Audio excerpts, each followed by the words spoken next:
what is the trust, and how can someone get ready to do a trust, and how early should you do a trust? Right. I mean, we recommend trusts for starting with parents of minor children. So the minute someone has children, they are the most vulnerable for estate planning because minors cannot inherit wealth. They cannot inherit anything until they're 18. So if I died right now and I have minor children, they're 5 and 7, they can't inherit money. So that would mean that all of their inheritance would have to go through the court, and judge would have to appoint somebody to be the guardian of their money. They call it the guardian of their estate.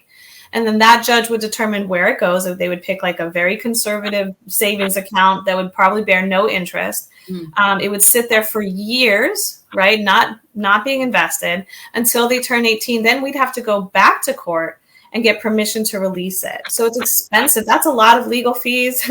That's a lot of time. That's not how most people want their kids to inherit their money. And especially, do you want your kids to have it outright at 18, right? If I had gotten, hundreds of thousands of dollars at 18, right, I don't know where I would be right now. So the trust is really a way to avoid all of that. You put it into a trust, you name a trustee. The trustee manages the money for the terms. So you could say, I want my kids to inherit at 25 or after they graduate college or once they have a family, then they can have the money, right? So that's where I get to have a little bit more control over how my assets are distributed. And that trustee immediately, once I pass, immediately has control over those assets. So there's no need to go to court. Court at best, if there's no conflict, can take up to a year. But what if there's conflict, right? What if you have a sibling or somebody coming and fighting and filing petitions and motions?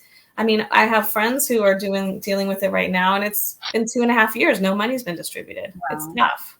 It's a mess. So with the trust, you're able to basically, let's say that, okay, the parent passes away, there's a trust, and now one of the siblings are like, hey, no, I want more money. Can that sibling still fight it or no? Because it's already in an estate. Technically, yes.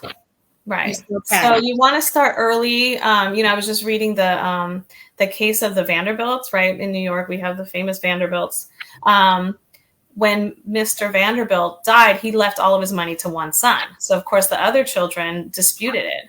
But Vanderbilt had done several versions of his estate plan during his lifetime. So at the end of the day, he was able to show, well, in, whatever, it's 1805, he did a will that said left everything to his son. Then in 1810, he did a will, left everything to his son.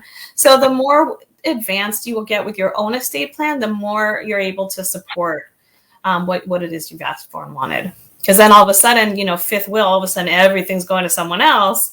Now there's room for contesting it, that there might have been undue influence or force or duress. So